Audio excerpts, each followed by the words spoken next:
مغفرت کی دعا کرنا کفر ہے. بے شک. کفر کیوں ہے؟ اللہ نے خبر دی ہے کہ مشرک کی بخشش نہیں ہوگی. جی مشرک پہ جنت حرام ہے. اب مغفرت مانگنے والا کیا کہہ رہا ہے؟ یا اللہ تو بخش دے. اچھا اللہ بخش دے تو حرام اللہ کی تکذیب ہوگی یا نہیں؟ لا یغفر جھوٹا بن جائے گا یا نہیں؟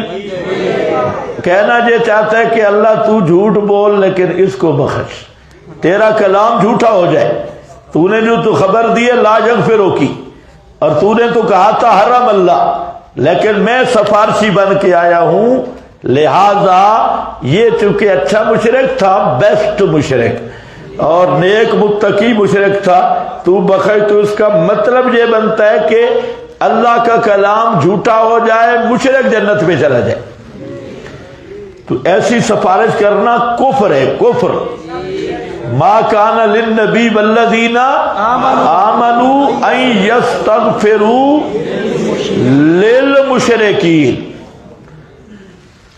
ماں کا نبی کر ہی نہیں سکتا، نبی معصوم ہے، نبی کر ہی نہیں سکتا، نبی کی شان ہی نہیں کہ مشرک کے لیے مغفرت کی دعا، اور نہ مومن کی شان ہے. نبی نبی نہیں رہے گا، مومن مومن نہیں رہے گا.